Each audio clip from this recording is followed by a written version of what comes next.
Hello. Good morning, folks.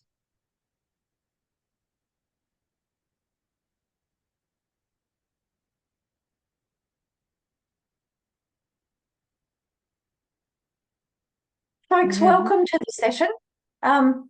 We always like to make sure that we honour the time for the people who have come and sacrificed something else to be here. So we'll try and make this snappy, but we also understand that there might be some latecomers who might join us through the session, or those of you who are joining after the session.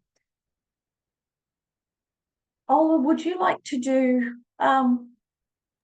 Yes. our greeting and get that going? Because I love the way you do the acknowledgement. Me? Yeah. Oh, okay. Not very good in it, but I will. Okay, just give me a second. To be honest, I haven't done it for a very long time, but I'm happy to acknowledge. You don't have to. I just I, thought you could wing it and be authentic in the way you say it. yeah, I will acknowledge from the.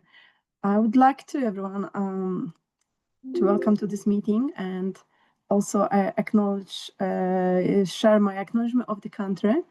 I'm actually currently in Canberra, and I hope I can welcome you from here. So I'm just looking for the proper. Here we are, from this place where I stand now.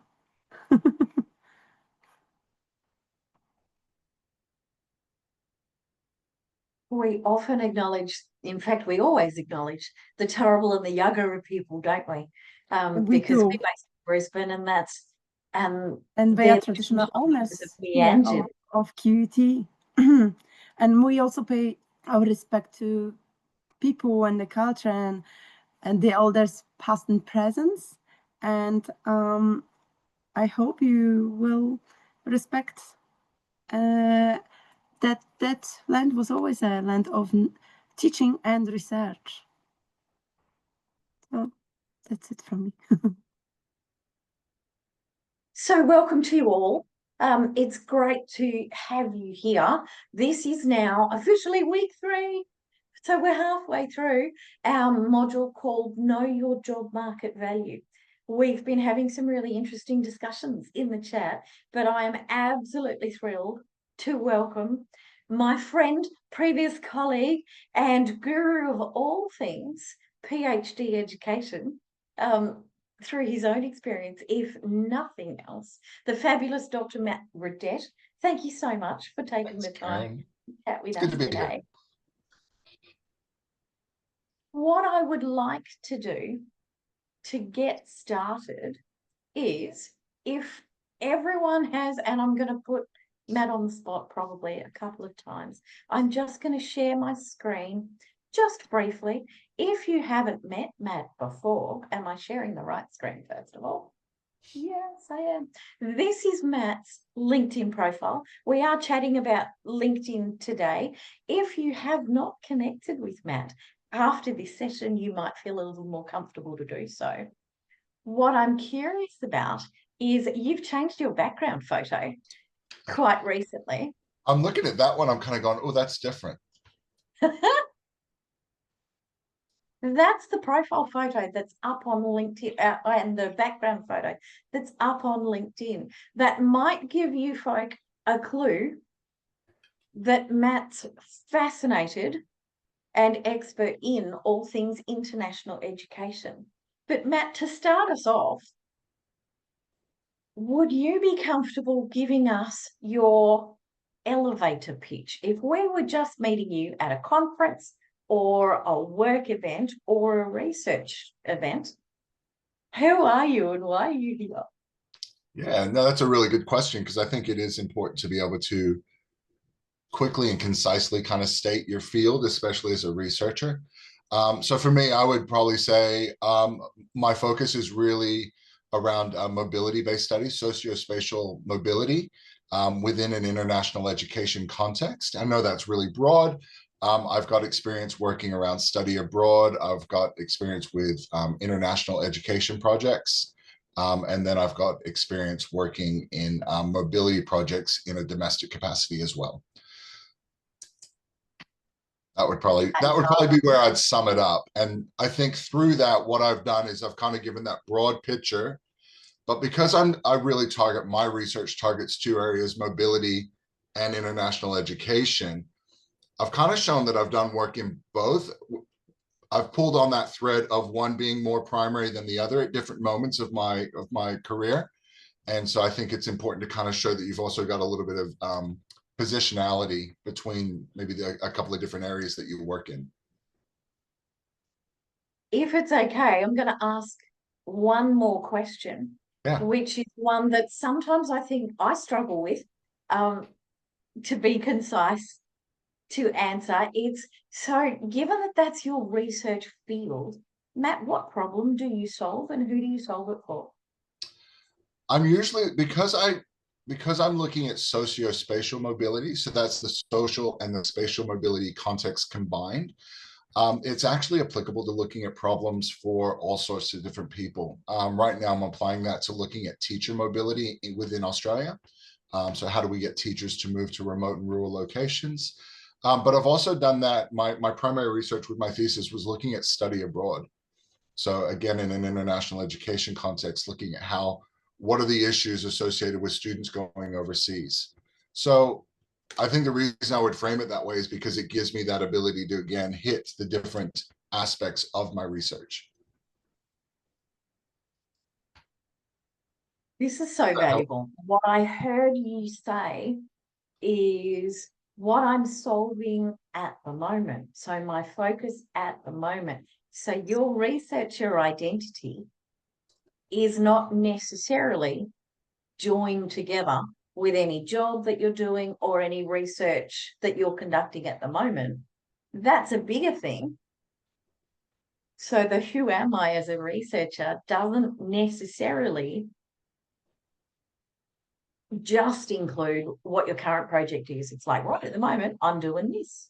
Yeah, absolutely. I think that's important because I'm also, I work on to be honest, I'm working across a lot of different projects right now, and not every single one of the projects I'm working on prioritizes mobility or international education. In fact, there's some projects that I'm working on that are all about teacher education and aspects of teacher education. Now, I'm not a trained teacher, but my research skills and capabilities, my work with theory, my skills as a researcher have allowed me to go in and work on those projects. My priority that I like to prioritize is around mobility and international education, but I've used my skills to attach myself to, I'm working on a project looking at mentoring as an issue for teachers, but it is kind of looking at them in remote and rural schools again. So I always do try to find a thread to attach my broader research focus, but in some of the instances, it's merely been around my research skills to analyze data, theoretical work, things like that, that I've been able to attach myself to different projects. So you were a very experienced and high-level university educator when I met you, before you started your PhD journey. So you already had a really senior and deep expertise. And then you went into research. Now, you did a PhD part-time? I did, while I worked full-time. Well, yes, I started my journey working full-time, and then I actually had that job finished and there was no other ongoing contract for me. So then I had to really pivot, and it was during that season that I really kind of had to go, well, where do I pivot to? I think one of the things that's been important for me is to be able to maintain that sense of choice and not be directed to, I've got to get a job to pay the bills, but to really maintaining a sense of decision making in the process. And so at that point in time, I actually made the decision not to pursue a full-time ongoing role. I actually had like 6 or 7 different roles offered to me, just through conversations, because I was a senior systems business analyst. And people were just like, oh, can you come work on this? Can you come? And I was just like, it was actually kind of a hard thing to do, to kind of bat away ongoing work, to make that decision of going, well, I'm making a slight pivot here as a researcher, and I really want to put more time and attention into my research area. And not long after I made that decision, I started doing some field work up in Papua New Guinea, which was then just solidifying my work in international education. So it paid off, but it was a bit of a risk. But I was trying to leverage my previous experience, and just really, I was looking at my research journey and saying, well, what the heck am I doing this for? If I'm not doing this and I'm not going to actually hold on to that very tightly, then I need to just back out now. I suspect these messages are already resonating quite strongly with people in the room. What I want everyone to feel comfortable doing is, Matt has donated his time. I'm happy, and Matt is always happy, to launch into soliloquies and regale us with lots of different stories. He would be just as willing to turn this into a Q&A session. So if anything that Matt has already talked about sounds familiar and is something that you are also struggling with, we have a success story in the room who was only recently achieved his floppy hat. So he remembers very vividly, too vividly probably, the struggles, the trials, the juggles, and all of that. So if you would like someone with compassion, with experience, who can perhaps just share some of his experiences in helping you solve yours, the floor is yours. If you don't have questions, I'm going to pump Matt for some information, but I'd rather that it comes from you. Matt, would that be okay? Is there... Yeah, actually, before we kind of jump in, I want to frame something that I think it's kind of an pinning theme that I think to all of this. And this is the idea of precarious employment, Yes, which is plaguing higher education right now. But I really had to embrace that for a season, to kind of find my feet as I somewhat pivoted. But I think in the process of being precariously employed, or choosing to become precariously employed, I really had to double down on what I knew was my space. And I had to really kind of begin to think strategically around my decision making for taking certain jobs. And it was kind of like, for a very, very short season, I was like, if it's not international education, I'm not interested. And fortunately, I've got some really wise people in my life, my wife and others. And they kind of challenged me on that notion of going, well, hang on, but in order to do international education research, you probably need to work on your theoretical capabilities as well. You probably need to work on your analytical capabilities as well. And that really opened the doors back up for me to kind of then look at other jobs. I mean, I'm not a STEM education researcher, so just a little bit of my background. My undergrad's history. My master's, I've got a double master's of international communication and a master's of international relations. I've got a grad cert of academic practice, so teaching in higher education. So I started to kind of pull on those different threads to find a point of connectivity. I had some really positive feedback at my confirmation around my theoretical work. And that notion circulated to some other academics, and they began to kind of go, hey, you want to kind of lend some of that theoretical capability in this project? I'm working on projects around, like I said, teacher mentoring, STEM education. I'm not a STEM educator. I don't have a STEM background, but I've done international education projects focusing on integrated STEM. So I've learned new fields as I've gone along the way. And I think that's it, but I've taken the time to then pause and go, well, hang on, what am I building? How does this contribute to my overall picture of who I am as a researcher? because if I understood that, if I could map that, then I felt more confident in my activity and doing it, not going on just taking a job for the sake of taking a job. I needed to know within myself that I was doing something that was building my overarching profile. It's a difficult one. And as a primary wage earner, the necessity to be earning a wage, I do need to just pay the bills. Yeah. It's ever present, right? My wife and 3 children like to have a house and to eat. So yeah, so that burden was a little bit more prolific, which just, I think it just reiterated the need for me to understand why I was doing it and to kind of, you know, widen my scope of acceptability in terms of certain projects. But it also, then the other side to that is that it really pushed me to make sure that I knew my craft.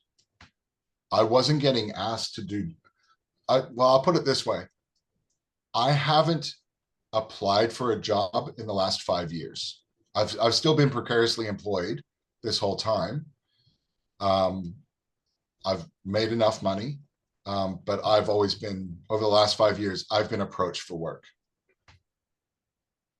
And I think that's, again, because I that time and energy into really knowing my craft, but also knowing how I could contribute to a project and knowing that it's not always just going to be around my content area. It might be based on different research capabilities that I've got. Can I ask a question? Does that feel like an intellectual compromise for you?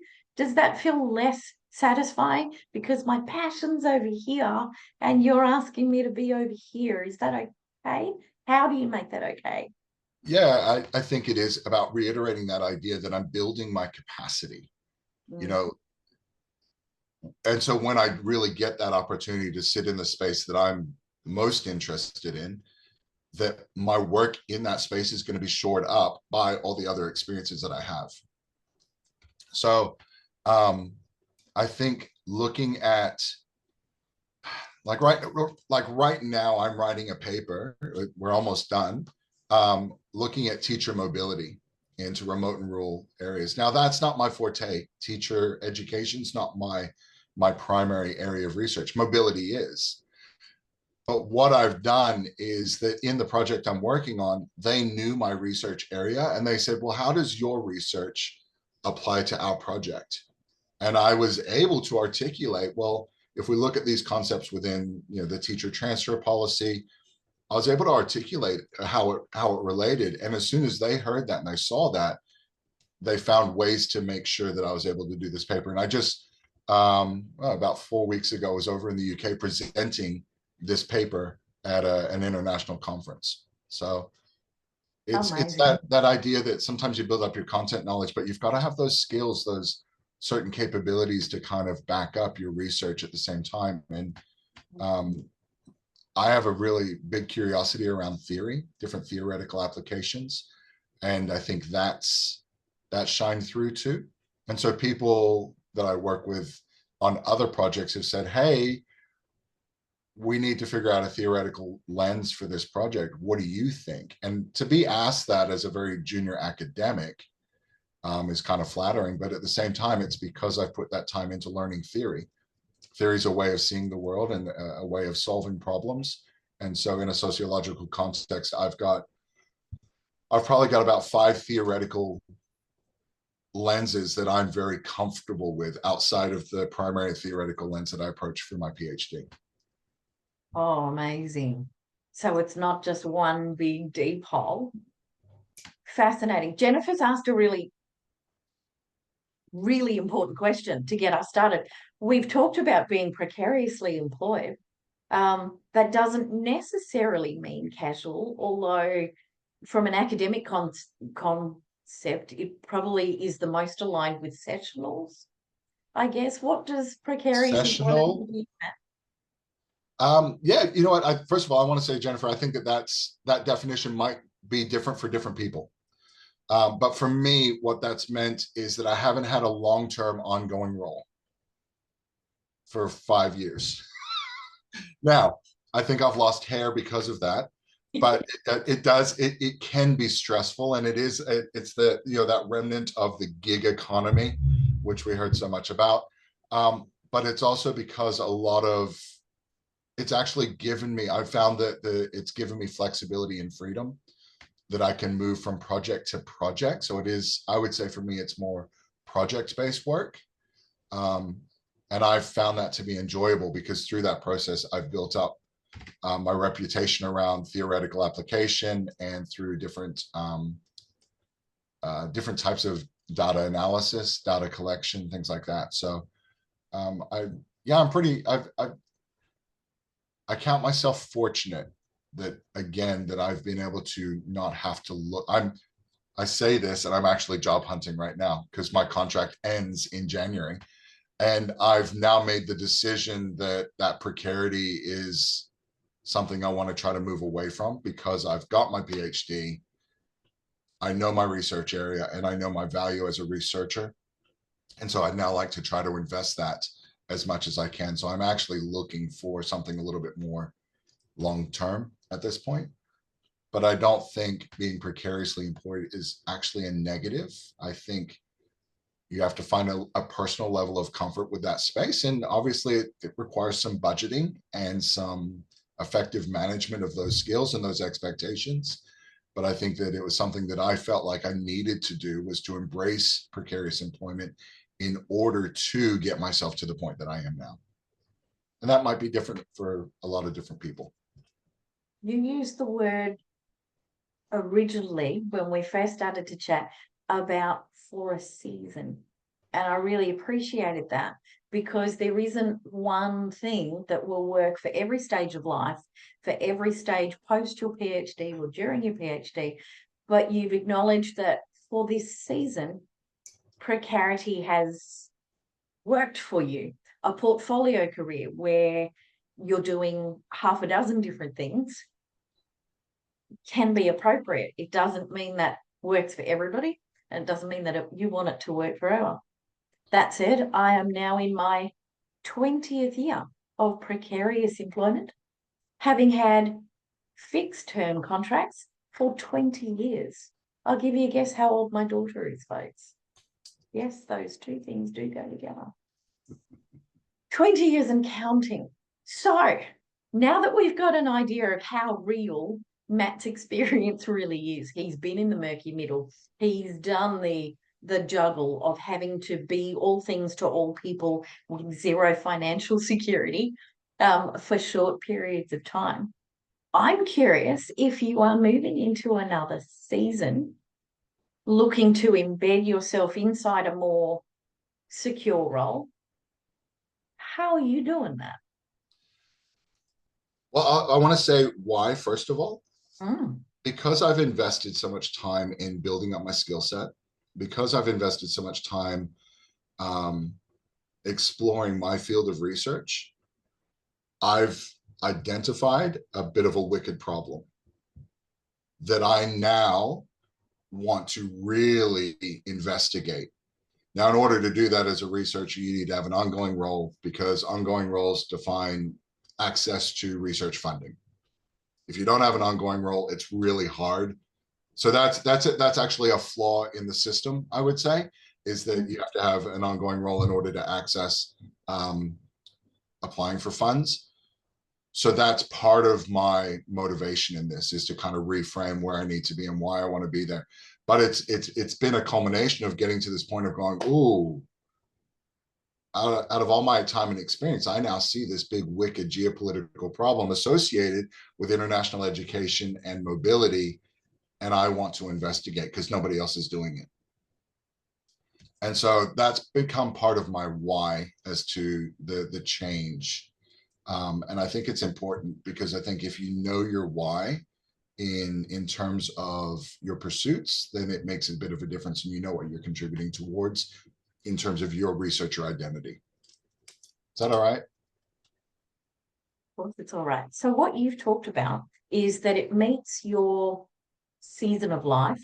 It meets your trajectory of experience, in that you've embedded your identity, you've identified this wicked problem, talk to me a little bit more about the wicked problem. How do you know if it's an important problem that no one wants to put any money into versus it's an important problem that will attract funding? How do you know?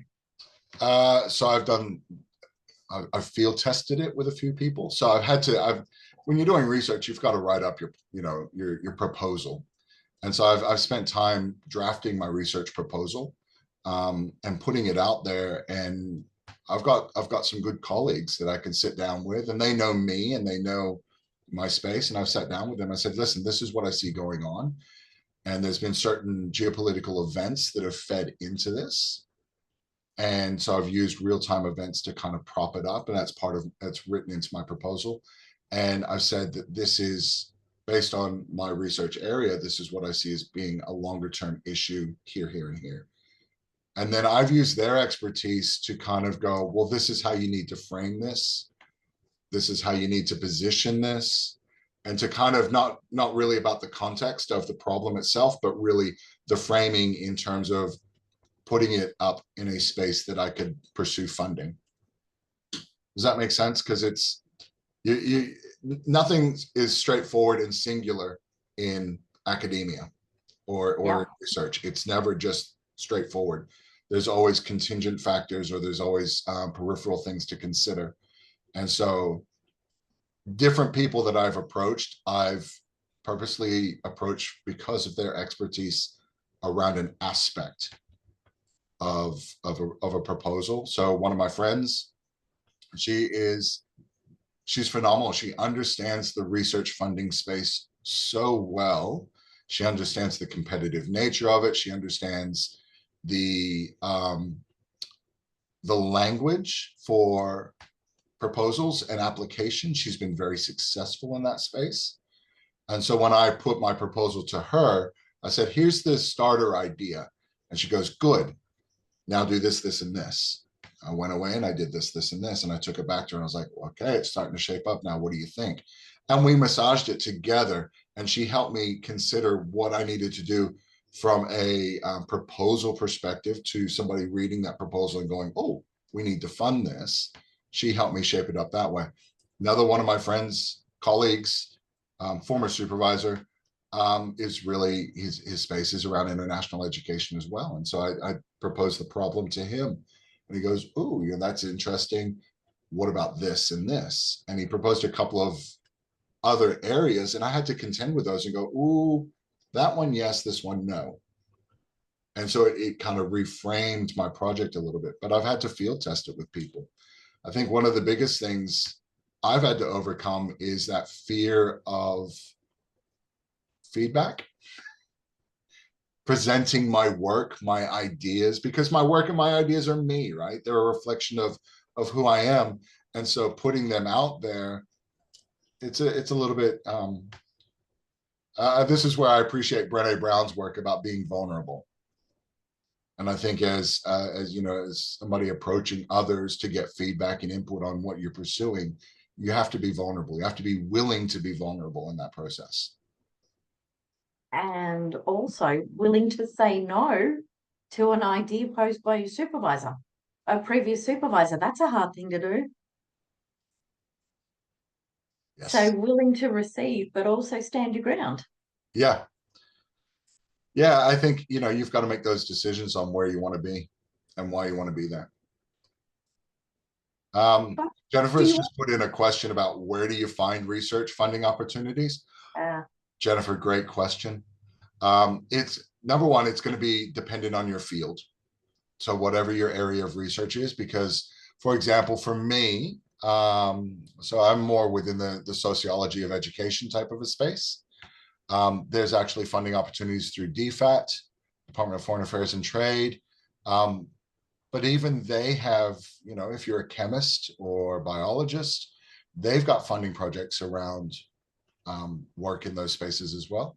I've got a colleague of mine, she just got some research funding from the Department of Defense. So there's funding in different pockets. There's different categories of funding, and this is all a space that as researchers, we've got to get familiarity with. There's Cat 4, 3, 2, and 1. Category 1 is you know, your ARC, DECRA level funding. Part of the process that I'm realizing more and more is that you've got to actually build your own profile, your own representation in that space to then be to access higher categories of funding. One of those things you could always try to partner with an academic on is faculty seed funding grants. These are usually smaller grants that are floated out to the faculty, $5,000, $10,000, $15,000. I've been hired on as a research assistant on 2 or 3 of those different projects for faculty funding. So I've contributed to writing up those applications, the ethics, obviously doing the RA work. And in that, then that's where I gained access to conversations about other resources of funding. So it's not that I couldn't just say, hey, Jennifer, here's the webpage for research funding. If you're in business and gender studies, you're going to find funding opportunities in different spaces. And some of that's going to be dependent on where you want to go. So gender studies, you might find government funding, but you might find that there's certain organizations, you know, businesses that are, or think tanks that are pursuant around gender studies. And maybe those are places that have small funding opportunities, partnership opportunities.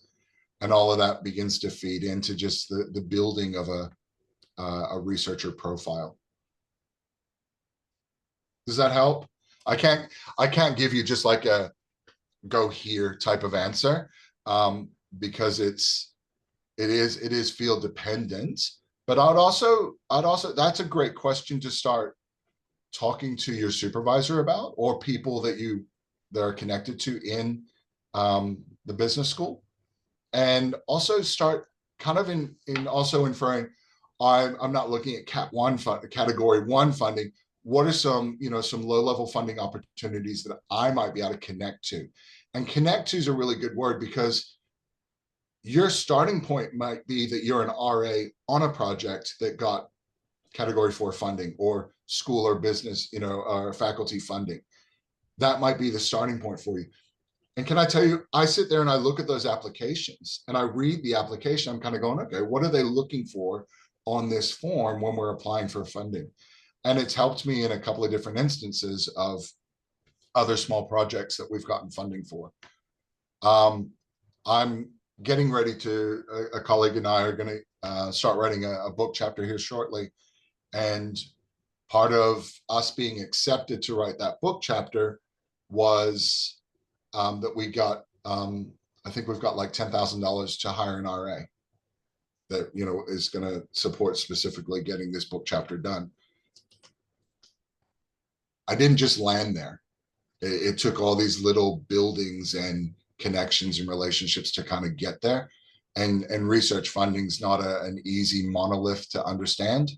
But I would suggest starting just asking, hey, are there any faculty seed funding opportunities that I could be connected to?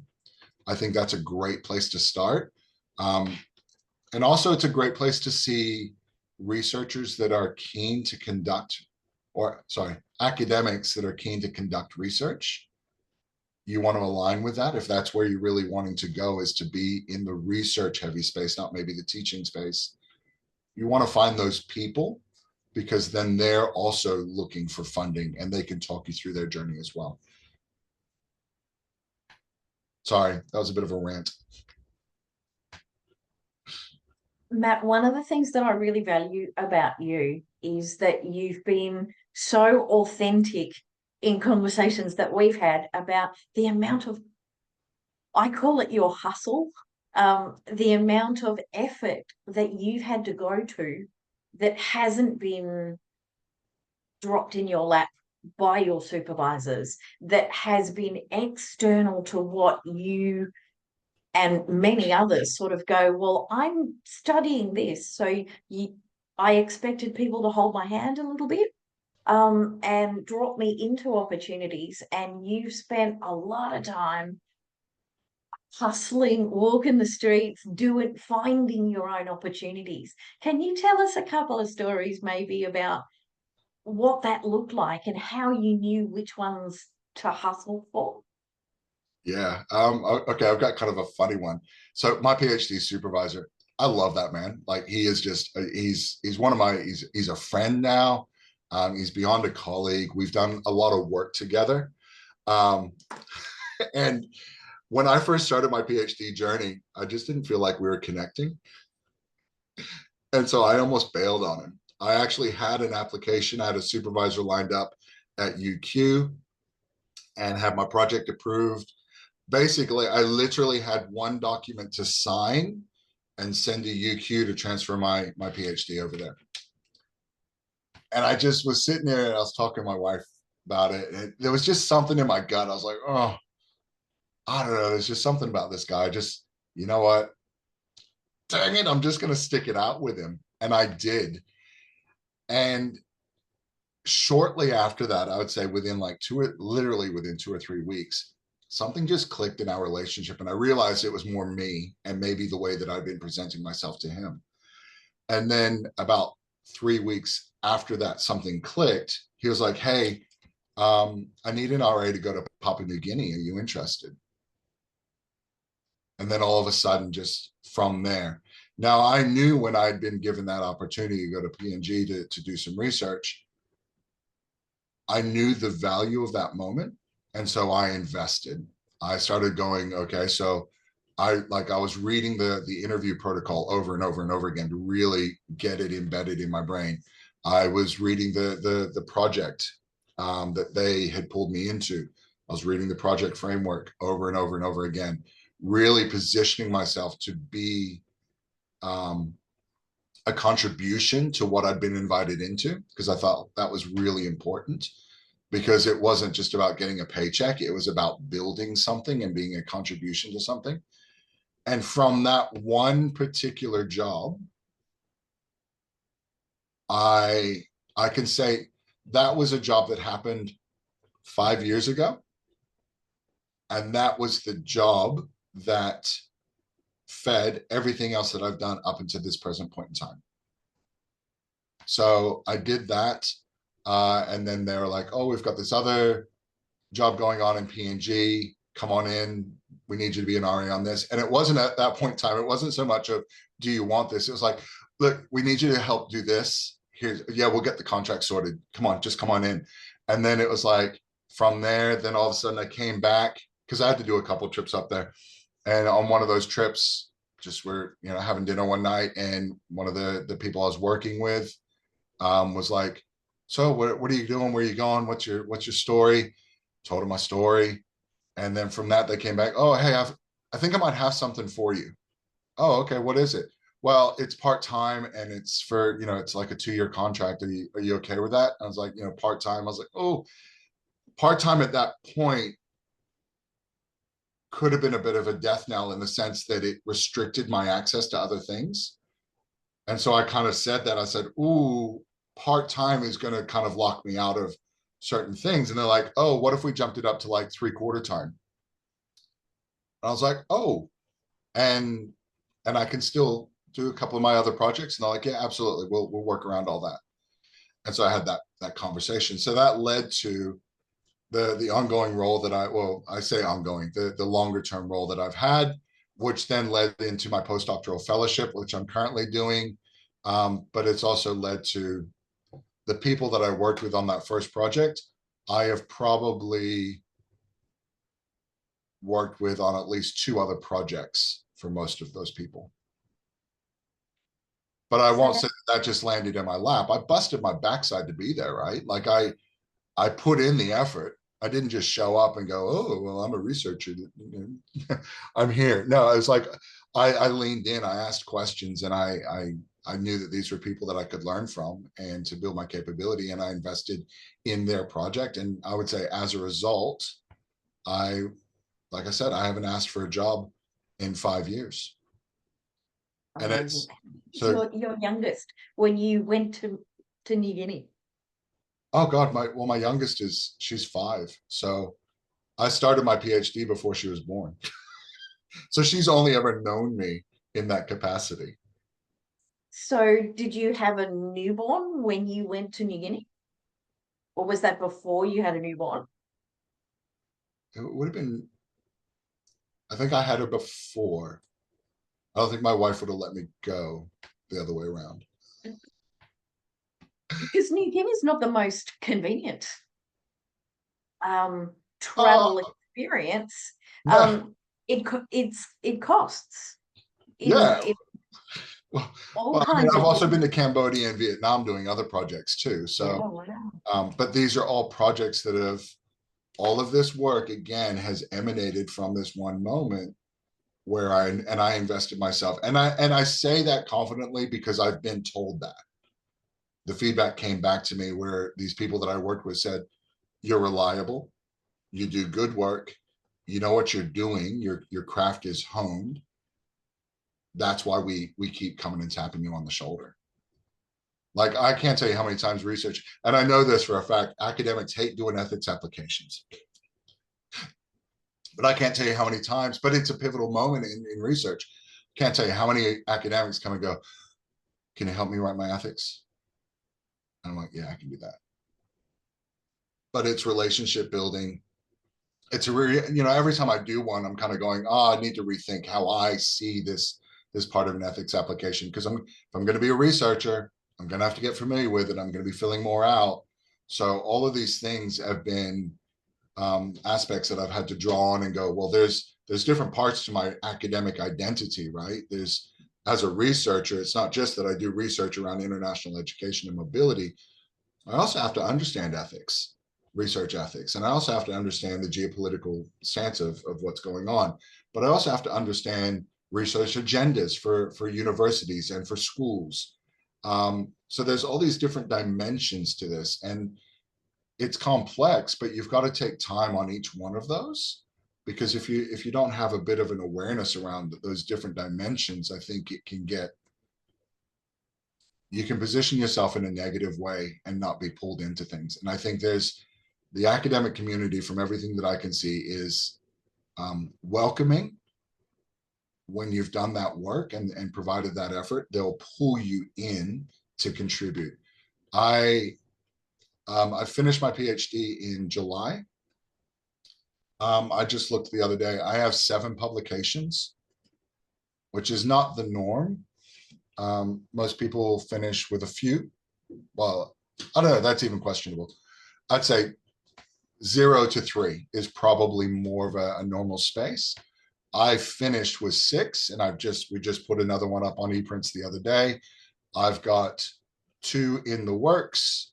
I've got 2 book chapters that I'm a co-author on that haven't been published. We're at the tail end of tidying that up with the publisher. And so my research record is, for somebody as newly minted as a doctor, is actually reasonably strong. And that's not because I'm freaking amazing. It's because I've been pulled in by so many people to partner with them on their work. And so I see it that if I'm willing to partner with them on their work, the time will come where I get to ask people to partner with them or partner with me on my work. And so it's just part of a longer journey. So to go back to your point around seasons, yeah, I think that this is a turning season for me. And this doesn't mean that I'm going to land a new job and boom, I'm going to get my funding and start off on my research in my area straight away.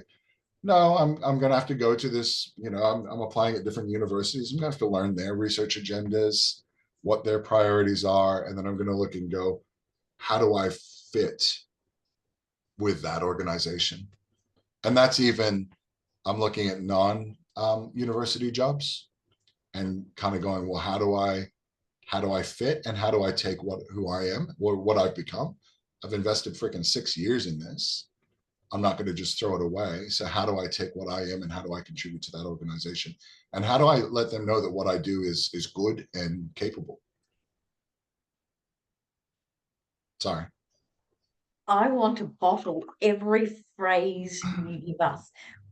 One thing I always appreciate when I talk to you is how thoughtful and intentional your language is. It's a lesson that I'm still learning. I still don't feel like I'm intentional enough but you're really considered in the language that you use. Folks, I want to throw this wide open. What do you want to know? What do you want to hear Matt explain his experience, or just, is there something that you're struggling with your professional identity as a researcher, with what you communicate online or what you don't communicate online? I showed you Matt's LinkedIn profile because he's on there, not every day, but he's on there. I'm just going to read off Jennifer's question. She said, asking about non-ongoing staff member, we can't apply for research funding ourselves, only through collaborations with ongoing staff. Yes, that's probably more in association with university-specific funding. However, so many of the projects that I've looked at, like, for example, DFAT funding projects, they need to be attached to somebody that's employed at the university. So there's a couple of projects right now that I've seen funding for that I can't apply for because my contract ends in January. And the people that, yeah, there's nobody there. Yeah, to be honest, there's just nobody that wants to do that work with me at this current university. And that's not a negative. That's going back to my point around the research agenda of the school, the faculty, the university. When you begin to understand that certain universities have their own culture, they move around certain things. They've got specific agendas, and I'll say this, I'm not ashamed. QUT has moved away from an international focus of engagement and more towards international engagement for the recruitment of international students for monetary reasons.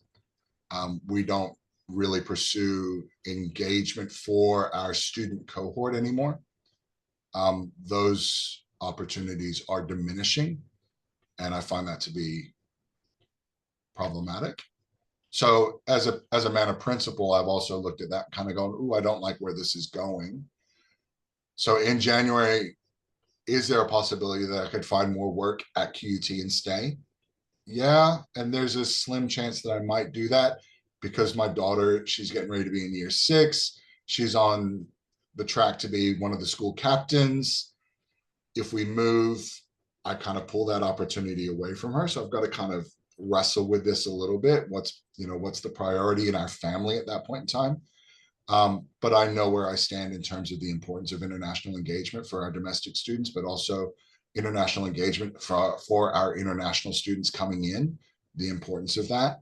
And I see that we've, as a university, changed directions, and that's okay. That's what the higher ups feel needs to be done.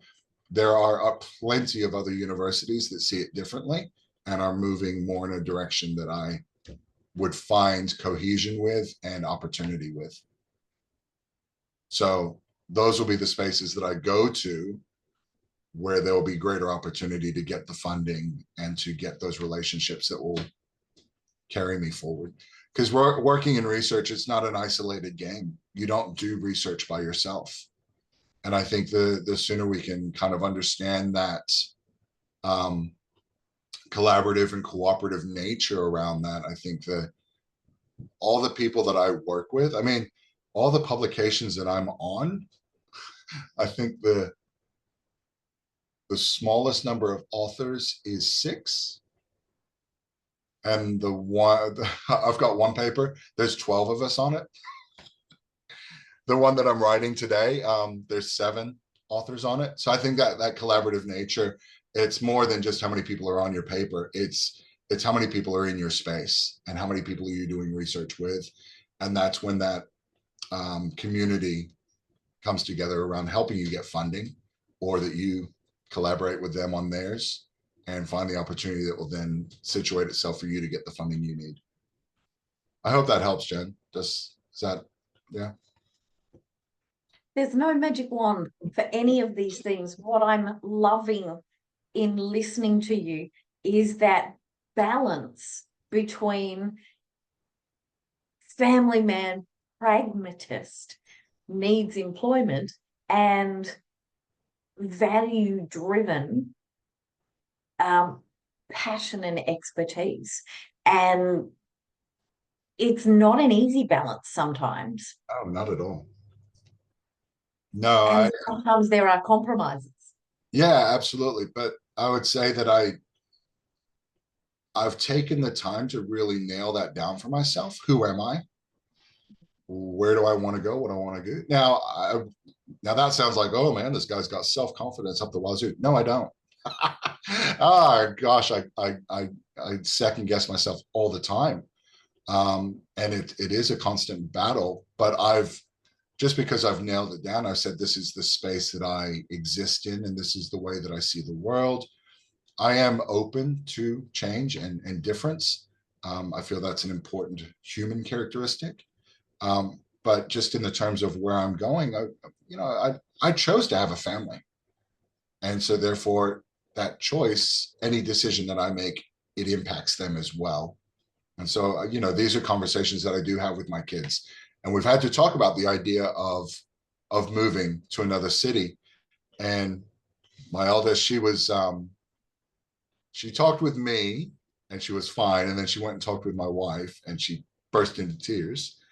And then her and I connected again and we talked about it. She goes, you know what, Dad? She goes, I'm really, really sad, but I'm really excited for you to have this opportunity. And I said, you know what? I said, if you can be happy for me when it costs you something, I said, I think that's a mark of maturity for you. I said, but let's work together on how we can make something happen that benefits both of us. And so, again, reiterating those family values and kind of going, well, how can we both get something out of this scenario? And so we've got an ongoing dialogue around what this change could look like for us as a family and how to make it worthwhile for all of us. So not everybody's going to get exactly what they want, but we'll work through it. But I think that's part of, if we elevate this conversation to think about the precarity of the higher education sector right now, I think that is something that we all need to consider in the back of our mind, that there is a persistent, and you can find the literature on this, it's pervasive, the casualization of higher education. There are, in one sense, that's good. There are more tutoring and sessional academic roles available than ever before. Same as RA work, research assistant work. There's a lot of it, but it is all very short term. And it's, while it's available, then there's that caveat that while it's available, you've got to kind of be in the mix to be called upon to find those opportunities. So the whole sector is kind of in a bit of a kerfuffle. And yeah, I just think that's watching the political landscape around higher education is important as well as a researcher. What are they saying around your field? So for Jennifer, what is the government saying around gender equity and things like that? What's the current theme? Because when you understand that, then that might give you some directionality on where you might need to move. I have come to question the idea that you're going to get a job at a university and be there for the next 20 years. I don't think, because the job itself is only a part of life these days. I think there's so many other external factors that begin to determine where and how we live. One of the factors that I had a full-time ongoing role at Sydney at Macquarie University, and we left there because the cost of living in Sydney, this was 10 years ago, the cost of living was squeezing us out. And I was giving over nearly an hour and a half in the morning and in the afternoon of my commute. And my family was young then. And I only had one at that point. And I was like, oh, as a value, I don't want to give away 3 hours of my day to not see my child. So we moved to Brisbane. And here we are a decade later, and my commute has gone from 20 minutes to 45 minutes to an hour. And I'm looking at that again going, ooh, how do I feel about that? But those are all external factors to me as a researcher, right? But I've got to be cognizant of those. And I think I have to be aware of those as we look for work and meaning. How do we cultivate that in the current environment? Are there any final questions from anyone we haven't heard from or from people that we have? I can just make another little comment, because I talked to a lot of colleagues, because I'm a sessional academic, and there are actually a lot of them who prefer to be sessional academics, or who stay sessional academics for several years for whatever reason, if it's like preference or not getting an ongoing position. So yeah, it's like really like, yeah, there are pros and cons to everything, I guess. Yeah, absolutely. I agree. I think, Um, Jennifer, the thing that I would say is to investigate a little bit and kind of go, well, what's their life situation? yeah. You know, do they have a partner? Is it a primary income? Is it a secondary income? Because that narrative changes, right? Like if it was just me, I think I'd be all right with it. I don't think I'd stress. If it was me and my wife, and you know, she was working and I was working, and we kind of got each other's back that way. But then you start introducing dependence, the narrative changes even more. And so I think I agree with you that sessionality works for a lot of people. And it comes to your point of comfort and what you're willing to exchange. Like one of the things that frustrated me beyond no end is how sessionals quite often get skipped over for getting paid on public holidays. I was like, that sucks. Or if you're sick, you don't get paid. No. You know, those, it's almost like in that instance, it becomes a bit of a penalty for casualization. And I started, and maybe this is just because I'm getting older. Those things became, I was willing to do that less and less as my life responsibilities grew. When I was single and I didn't, you know, or even when I was married, even when I had my first kid, I think I was willing to take that a little bit more. But it, like I said, when I made that change, when my full-time contract ended at QUT, and then I decided to jump off the ledge. And I do say that it was kind of like jumping off a ledge to take on sessional and research assistant work and to rebuild my professional profile. We had to sit down and calculate the risk. And there was times that I was teaching online that as soon as I logged off, I went in, laid down on my bed for 2 days because I was so sick. But it's what I had to do to kind of, you know, to put one step in front of the other. But I agree with what you're saying. There are a realm of people that find the casualization is, it fits their broader life. I've transitioned away from that. It's a conversation that comes up in research a lot, doesn't it? In the risk is always part of research. Every ethics application talks about the risks in research. There is no such thing as a risk-free piece of research, the same as there is no risk-free job or career path. It's how you're going to mitigate those risks and what's your value proposition back? Why is this research still needing to be done despite those risks? And how can I reduce them as much as possible? It's really similar, right? Yeah, well, I think as researchers, we investigate things that we perceive are important. And so therefore there is probably some alignment with value, that we see a sense of value towards investigating that space, or that we believe that space makes a broader contribution to society. And I think that sometimes we externalize that directionality of value. And I think sometimes we have to turn it back and we kind of go, well, hang on, what are my values and where does that sit in terms of where I am, where I work? And I think that we've got to have that directionality with our values of, we export them towards our research. Well, how do we activate that for our internal positioning? I think it's probably a deeper theoretical or philosophical type of position to take. But I think that it's something that I think at the end of the day, I would say that it probably supports our process as a researcher even more, to be able to bed down where we are and to say, well, I start from here. This is my point of origin, because we do that in research. You have to start from somewhere. So I think that adopting that as a bit of a personal framework is important as well. Every time I talk to you, I wish I had another hour to talk to you. The wisdom that we can share with being in the messy middle of all kinds of things, I think taking the opportunity to do a bit of self-reflection, going, what is important to me? What is the right time? And how long might this season be? I think is so valuable for all of us. I know people who weren't able to take the time to be live with us today are really going to appreciate this recording. And I would encourage all of us, even who have been in this room, to replay it again with a journal and just take notes as you listen to Matt's experiences, and just go, where do you see yourself moving forward from this? I'm looking forward to some really good conversations in our discussions after this. Yeah. So grateful for your time today, Matt. Thank you so much. Can I add one final thought?